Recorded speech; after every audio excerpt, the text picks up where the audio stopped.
Hello everyone, and thank you for coming to today's webinar on the session roundup for the General Assembly in Illinois. I'm Sarah Labadie. I'm the Associate Director of Policy here at Women Employed, and I'm excited to be joined by Mari Castaldi, the Director of Policy and Advocacy at the Chicago Jobs Council. This is Mari's first webinar with us here at the Pathways to Careers Network, so we're excited to have her. Hi everyone. So it's our pleasure to welcome you to today's webinar of the Pathways to Careers Network.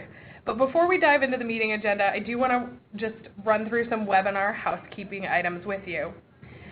You'll see in the chat window, and I'll put it there once more, if you need technical assistance at any time, you're having trouble hearing us or anything of that nature, we encourage you to contact our webinar provider, ReadyTalk. The service provider number is 800-843-9166, and again, it's in the chat window, and I will put it in there again. We do need you to dial into the webinar today, and you should see on your screen right now in a big yellow box the dial-in number and the participant code. So please use those to dial in. They should also be popping up on your screen.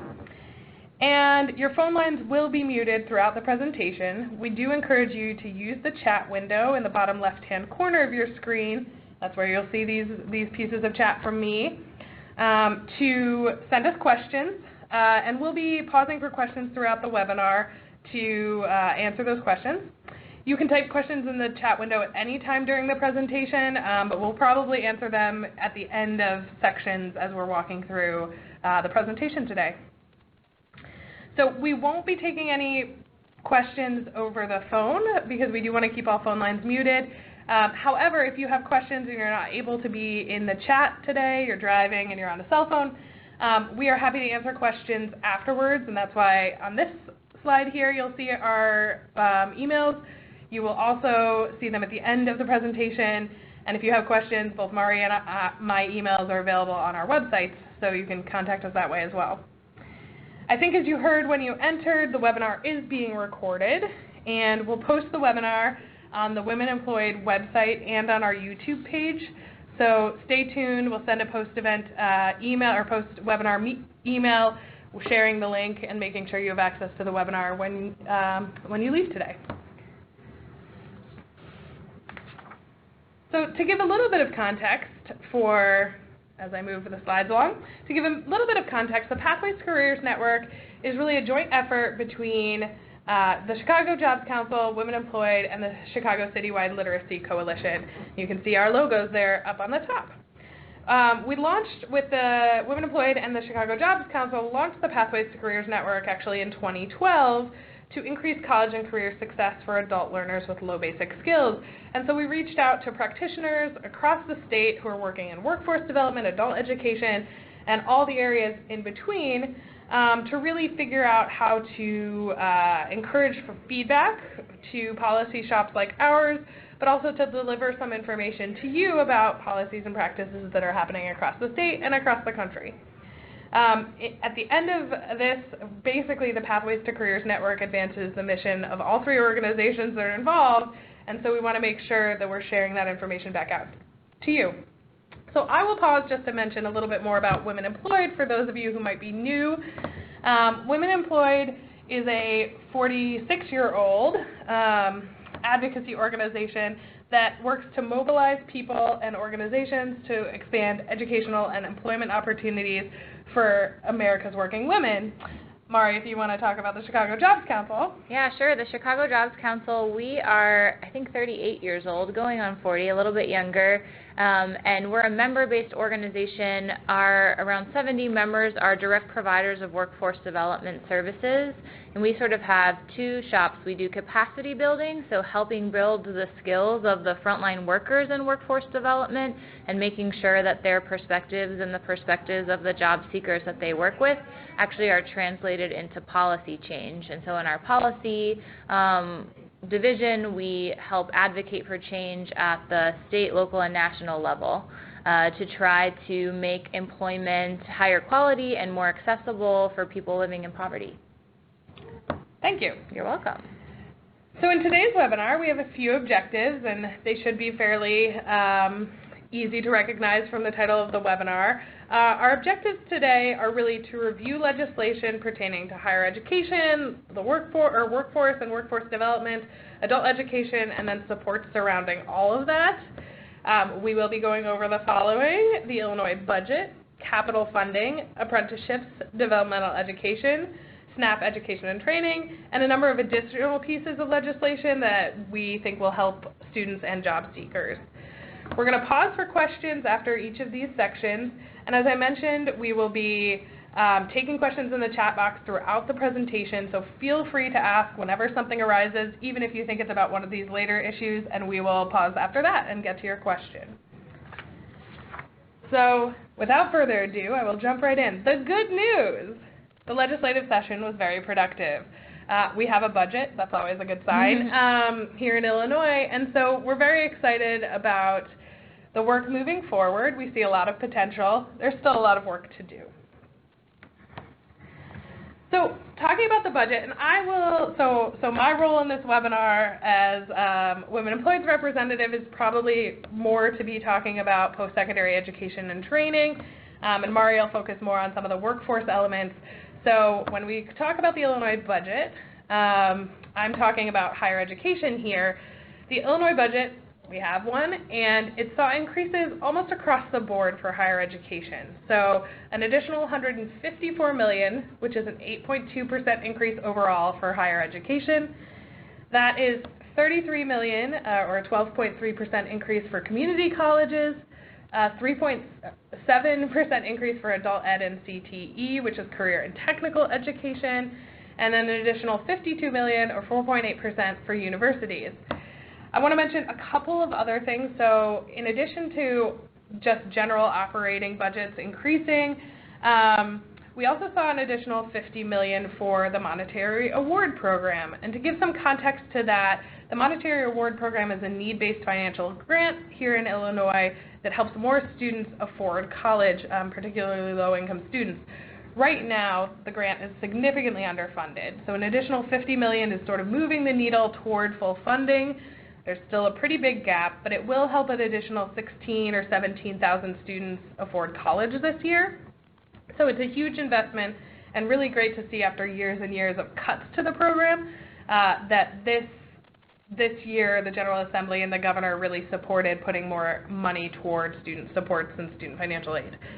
At the same time, there's another financial aid program called Aim High, which is really focused on higher performing students and requires an institutional match that MAP does not. Aim High also saw a $10 million increase, and so there are more resources for students in the pot these days, which is great for us and great for students. A couple of other budget items that relate to education and training. So their work-study grants in Illinois were maintained at FY19 levels. In fact, most of the other grants beyond some of these operational fundings were maintained at FY19 levels. That includes creating pathways and access for student success, diversifying faculty in Illinois, and improving teacher quality in Illinois.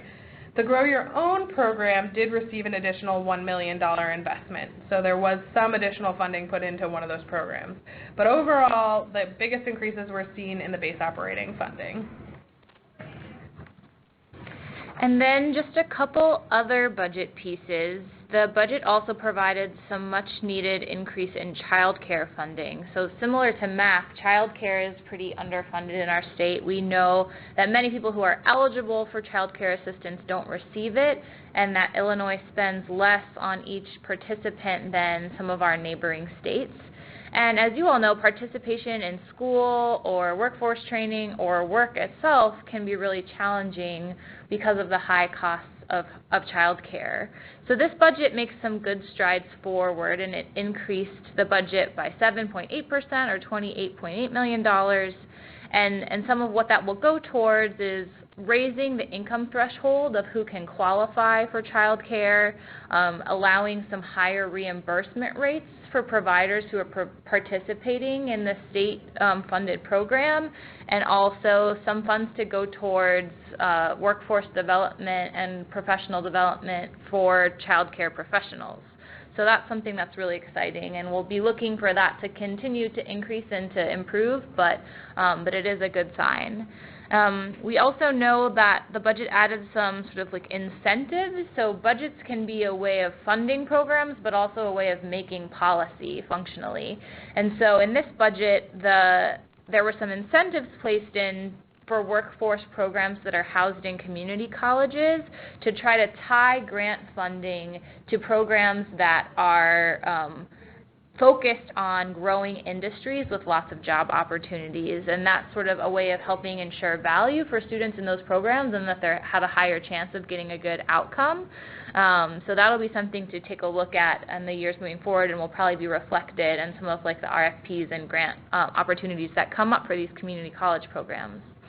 And then finally, there will be a tax credit that's funded through the budgets to offer incentives for businesses that hire people that are either participating in currently or coming out of registered apprenticeship programs. So apprenticeships, as many of you know, I'll talk about them a little bit more later because it turns out that this is a big focus point of the new gubernatorial administration. But it's a work-based learning model where people, or like known as an earn and learn model, where people are doing on-the-job training combined with related technical instruction, and over a period of time working towards some credentials and ideally towards a permanent position in like the place that they're doing an apprenticeship with. So this will offer businesses some incentives to work with those folks who are doing the work-based learning.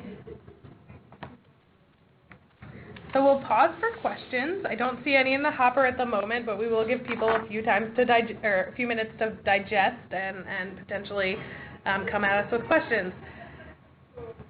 I will ask that all questions are put in the chat box if possible. I do know somebody has raised their hand, but unfortunately we don't have the capacity to unmute unless we unmute all people at this time. And I know that many people are, often doing things in the background as well. So we may pause, and Debbie, if you still have a question at the end, perhaps we can unmute you, or you can stay on the line and we can answer your question at the end.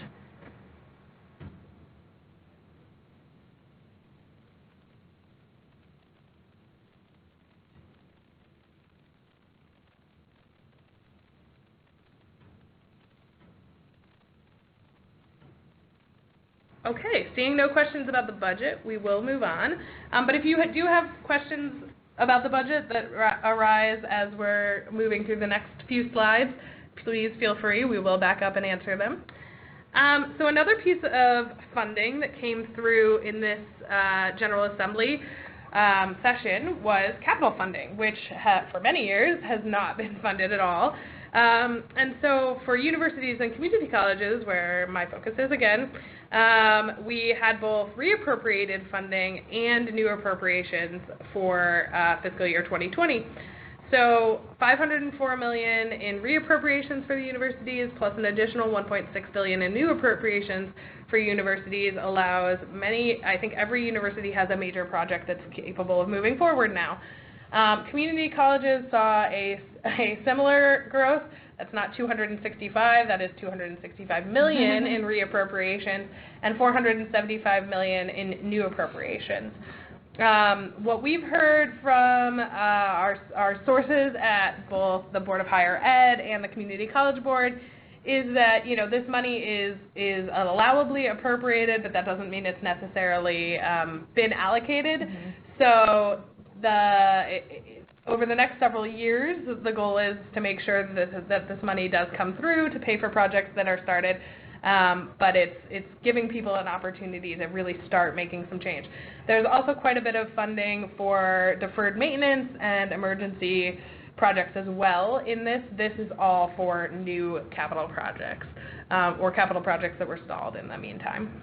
Right, because the tricky thing with the capital bill, and Sarah, maybe you can correct me if I'm wrong, is that a lot of the funding for the capital bill came from things that aren't currently in place, right? So some of the gambling and sports betting, as well as selling bonds is often how capital projects are funded.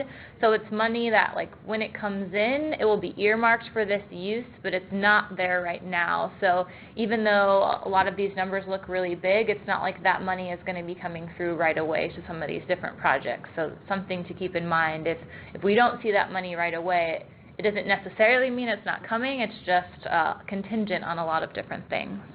Yeah, that's exactly right. But I think the administration has made a good faith effort to support capital funding, recognizing capital projects have not been able to move forward in several years, that universities and colleges in particular, but also across the state, other types of entities have had to defer maintenance that is really critical, and that they are again putting forth a good faith effort to ensure that these projects are funded and this money does eventually come in.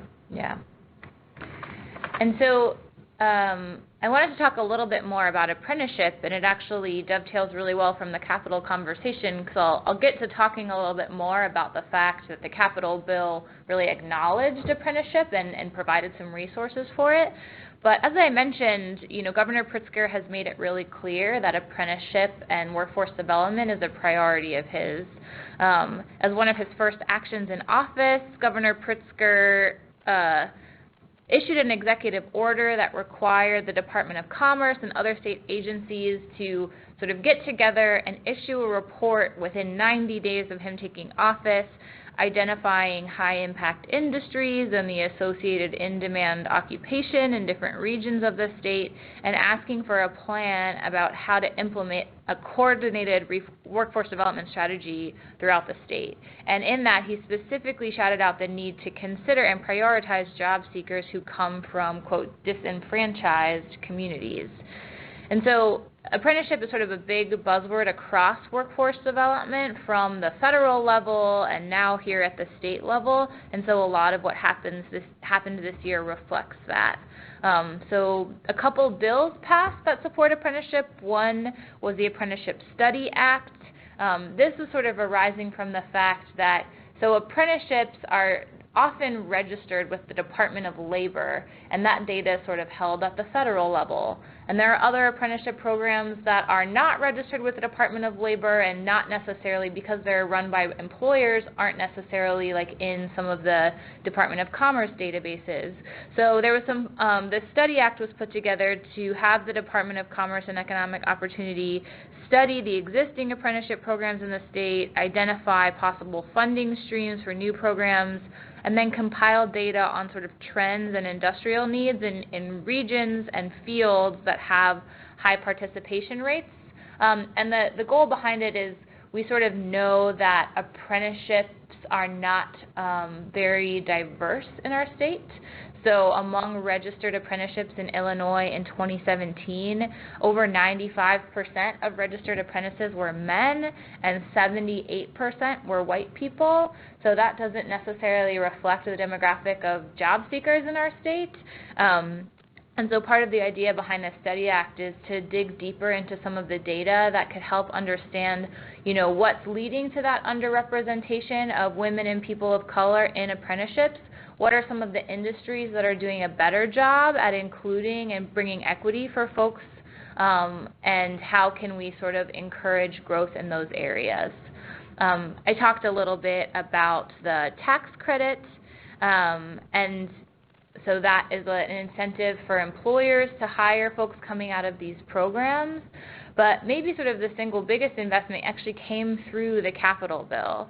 So Sarah mentioned the capital money for higher education, but in addition to that, the capital bill will fund all kinds of improvements to roads, buildings, transportation, and other state infrastructure. And someone has to do the work to make all of that happen. And we already are facing pretty severe shortages in labor in the building and construction trades in our state.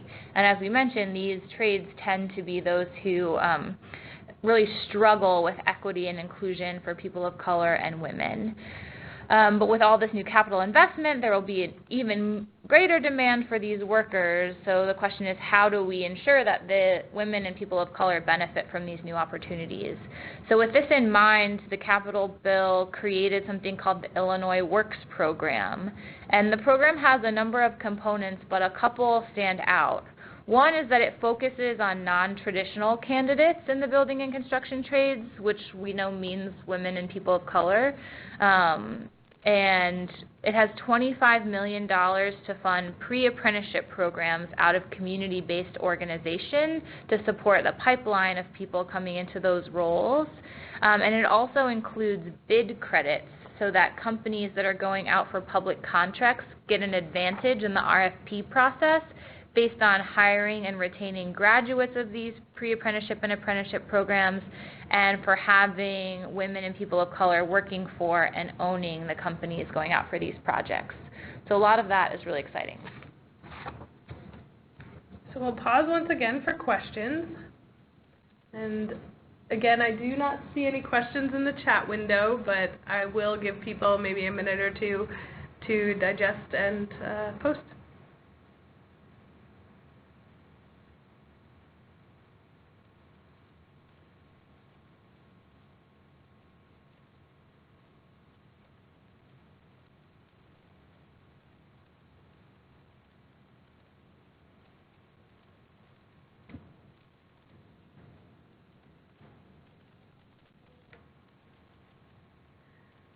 Again, I will suggest that if you come to questions later on, please post them in the chat window, but we will move on so as not to take up too much of your time.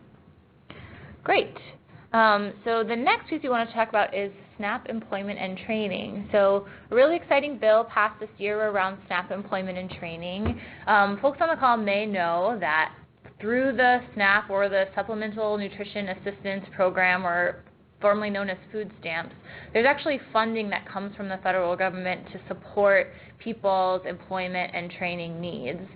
And it's been kind of complicated in Illinois for a long time, because really this money came from around the 90s when welfare reform was put in place, and a lot of work requirements were placed on public benefits, meaning that someone's participation or ability to receive benefits was contingent on whether they were working or actively sort of searching for work or participating in workforce development services. And, you know, from our vantage point at the Chicago Jobs Council, a hungry job seeker does not a good job seeker make. So sort of taking away food from folks just because they aren't working or actively participating in services is not a great idea. And yet Illinois for many years had a policy of having a mandatory SNAP employment and training program. So that meant that over 300,000 people, based on their sort of demographics being of a certain age, of like working age, not having a disability, meant that they were subject to a state-optioned work requirement and mandated to participate either in work or in employment and training services as a condition of receiving SNAP. The issue was that we have around 300,000 people who are subject to this mandate, but we only have around 3,000 funded program slots. So in a way, our state was asking people to jump through a hoop that didn't really exist. And so what this bill, SB 1791, did is functionally transitions Illinois' SNAP employment and training program into a voluntary program, so serving only those who want services. Technically what the bill says is the program can be mandatory, but only if there are enough slots for more than half of the quote-unquote work registrant population. And given that we're at less than 1% right now, it sort of was intentionally set at an impossibly high bar. And we know that the Department of Human Services here in Illinois is planning to take steps to implement a fully voluntary program. So what that should mean is that very soon people who receive SNAP should not be sanctioned in any way, meaning that they lose their benefits for a period of months. related to their participation or non-participation and employment and training.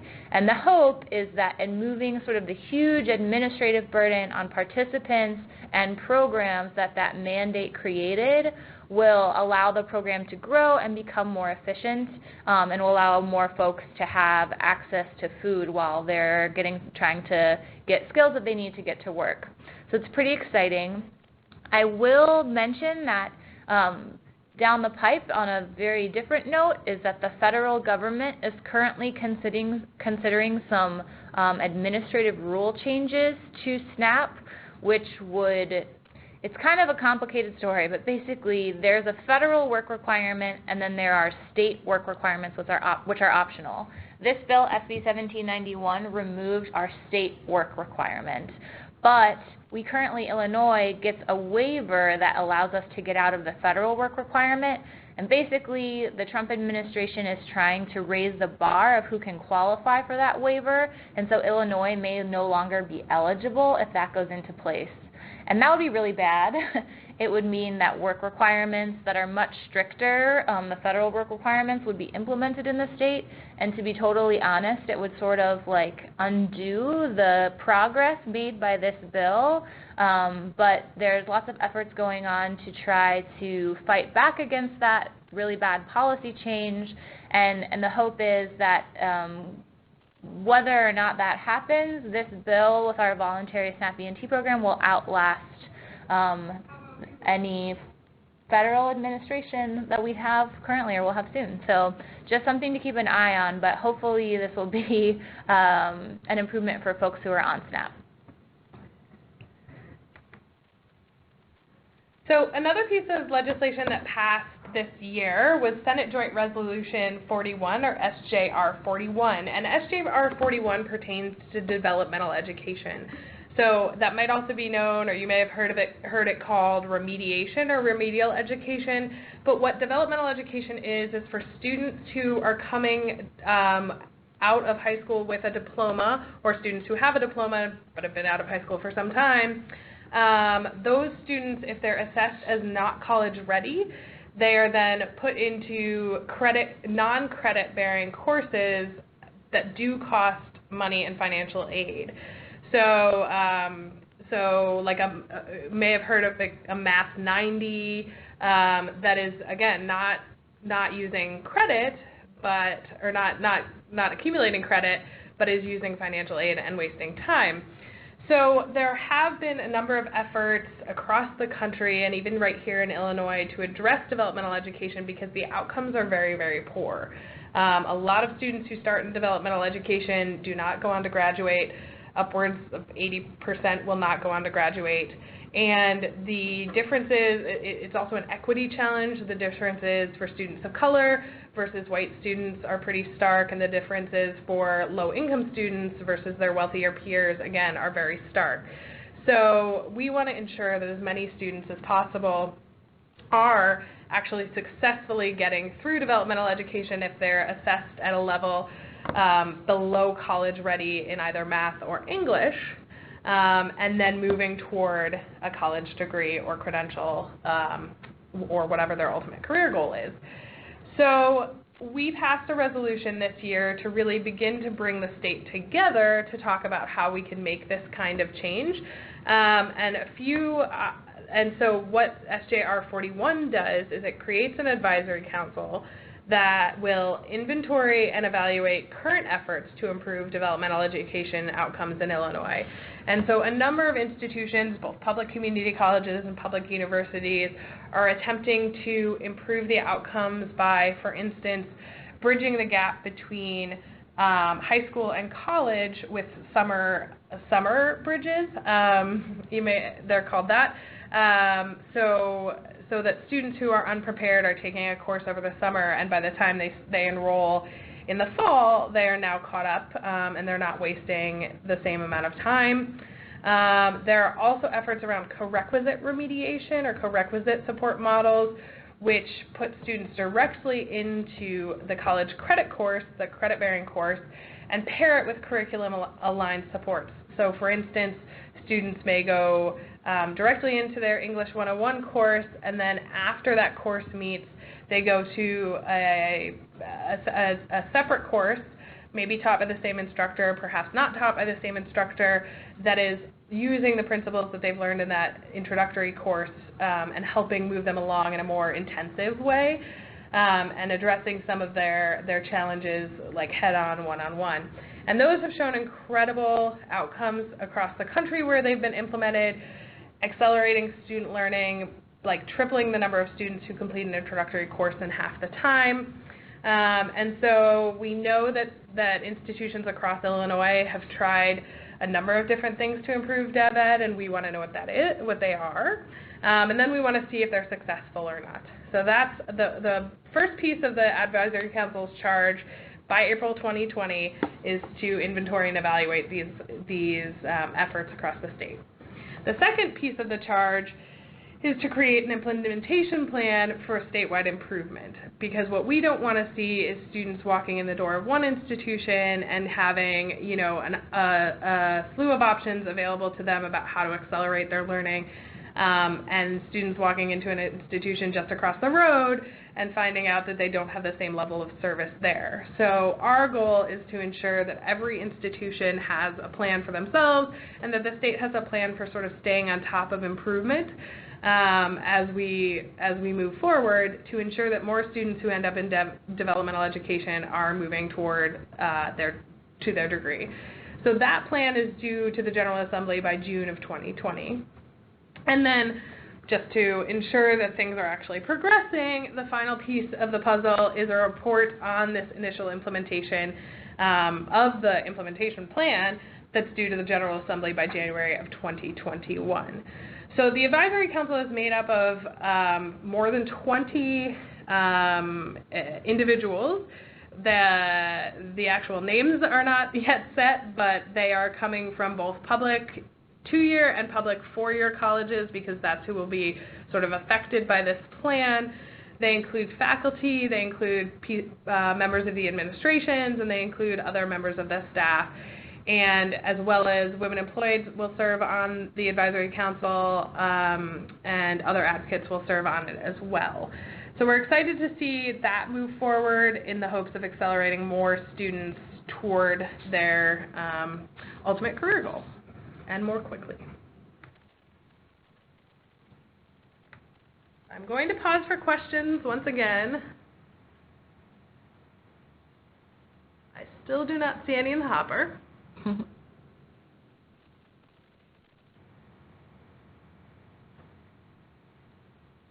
Okay, we will move on. Okay, so as many of you know, not even all the skills and education in the world will get you as far as it should when there are other systemic barriers in the way. And so we wanted to highlight a couple of the bills, this is only a few, that attempted to eliminate or lower some of those barriers. The first is a bill that got very close to the finish line but fell short sort of at the last minute, called the License to Work Act. So many jobs, including just about any job in the building and construction trades, like we were talking about earlier, requires a driver's license. And around 50,000 people in Illinois lose their driver's license each year due to reasons that don't have anything to do with bad driving, but do have everything to do with how much money is in your bank account. So the License to Work Act would end driver's license suspensions for most non-moving violations, and sort of the biggest category that would see relief is for parking ticket debt. So that bill passed the Senate and made it through committee in the House, but still is waiting for a vote on the House floor. And so we're hopeful that bill will have a chance to advance during the fall veto session, but this is actually a place where you can help. So if this is an issue that affects you or people that you work with, you can let your state representatives know, or if you're in Chicago, feel free to drop a line to the mayor's office, making sure that they know that this is a bill that they should be supporting as well, since Chicago is a big place where this is an issue. Another win was the Healthcare Worker Background Act, which removes some criminal record barriers to obtaining professional licensing in healthcare. And then finally, you probably heard that recreational cannabis was legalized this session, and excitingly, it contained a lot of equity-focused provisions. And one of the big ones was allowing sort of near automatic expungement of many prior cannabis-related convictions for people in Illinois, and ways to clear paths for employment for people with those convictions to work in the cannabis industry and to own businesses in the cannabis industry. So all that's really exciting. However, we hear a lot at the Jobs Council about how drug tests create barriers to employment. So one thing we just wanted to point out about this is that nothing in the new cannabis legalization bill prevents employers from continuing to test for cannabis use as a condition of employment, even though it will be legal on the state level. So that's just something to make sure that job seekers are aware of. Other additional legislation that passed is the FairTax constitutional amendment.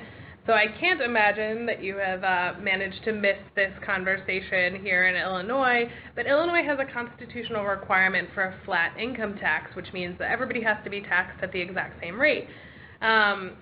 To remove that constitutional requirement requires the General Assembly to pass a joint resolution for a constitutional amendment, and then also requires voters to vote on this issue. And so the first piece, step one, was the General Assembly passing the joint resolution, which they did. So it allows the ballot measure to advance to the November 2020 ballot. This is another place where you can do something.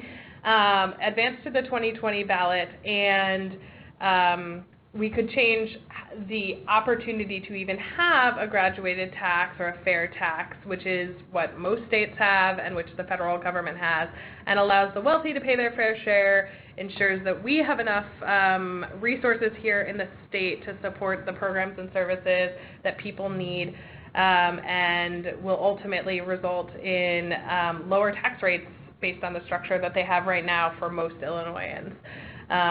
So look for that in November 2020. Another piece of legislation that passed is the RISE Act, the Retention of Illinois Students and Equity Act. So the RISE Act is related to state financial aid primarily. So again, we talked about the Monetary Award Program, the state's need-based financial aid grant. The RISE Act addresses two main populations that are not well served by, or were not well served by the MAP grant program. The first is undocumented students who were not able to access that program. The RISE Act ensures that they are able to access the program. And the second is transgender students who are required to register for selective service or register for the draft and can't. And so they are also now included. They would not have been included in MAP if they did not register. They will now be included and capable of receiving MAP regardless.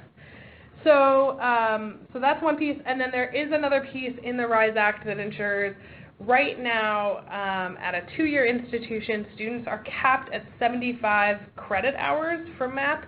So that's basically a full 2-year associate's degree plus an additional full-time semester of 15 credit hours. But as I mentioned, with developmental education, many students have to waste financial aid taking developmental education classes. Another reason we're invested in working on on improving developmental education statewide. So this would remove the cap for 2-year students if they start in developmental education to ensure that they aren't finding themselves in their final semester of community college without financial aid or access to state financial aid. So that's important as well. Another piece of legislation that passed that might be of interest to you is the FAFSA graduation requirements. So the federal application, or the federal application for, my God, I should know what it stands for, the FAFSA, which is how you apply for financial aid, both MAP and the federal financial aid program, is now required for students who are coming out of high school. It's a condition of graduation that they file a FAFSA. Now, there is meant to be a very easy opt-out procedure because, again, there are plenty of students, particularly undocumented students, who may not be comfortable filing a FAFSA and sending their information to the federal government. That is meant to be a fairly simple opt-out procedure where they would just have to sign a form that they understand what they are not putting out there. But the FAFSA will ensure that people have access to federal student loans, the Pell Grant at the federal level, and other types of work-study program as well. So, it's trying to encourage more students to access federal funding for college education. Another piece of interest to people may be the Mental Health Early Action on Campus bill. So this encourages institutions to ensure that students have access to mental health services on campus and to partner with agencies and organizations nearby that provide those kinds of services. It's an increasing number of students who are on college campuses are suffering from mental illness, and so it's ensuring that the counseling services and other services are available to them. And then the final piece is, as Mari talked about, SNAP E&T. Another piece of SNAP is ensuring that students who are often eligible for MAP are often also eligible for SNAP. And an increasing number of college students are food insecure, and so SNAP would offer them an opportunity to have access to more to food. So for MAP eligible students and MAP receiving students, ISAC, the Student Assistance Commission, is required to notify students that they may be eligible for SNAP. So offering them a way into the program and making them aware of it.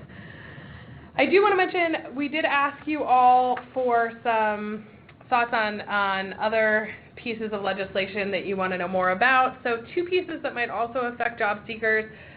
One is that the state, this seems like a long time ago, but the state passed a minimum wage increase, which will affect job seekers. So the minimum wage will go up to $15 an hour by 2025. And then the city of Chicago is considering, we are at $13 an hour as of last week or 2 weeks ago, and the city is considering moving to $15 an hour more quickly, so doing it by 2021. So that also affects job seekers. And then one more piece of legislation that I was asked about is the state also this year passed a bill prohibiting employers from asking for your salary history. So that affects not just the people on the call personally, but also job seekers who may have not great salary history and are looking to advance in their career and perhaps build more. So it's not technically law yet, but once we have no reason to believe it will not be soon.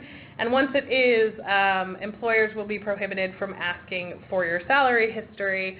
And we will be putting out some tools for job seekers to use to ensure that they know how to perhaps softly push back if asked about this, or redirect the question as well.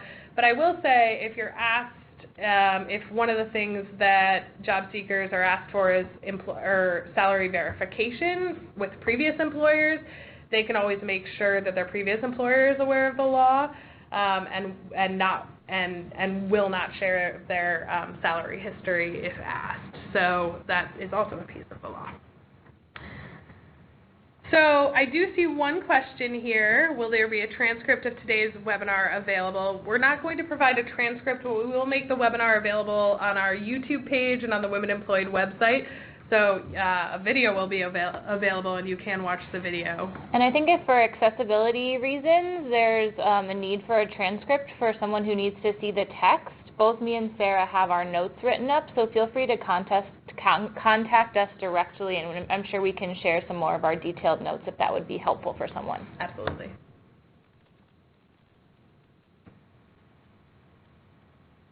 If there are no final questions, I will put Mari and my contact information back up on the screen. Thank you very much for attending today's webinar on the legislative session. And if you do have additional questions that you wanted answered, feel free to contact one or both of us, and we will either answer those questions or try and get them answered and point you in the right direction. Thanks so much. All right, thanks everyone.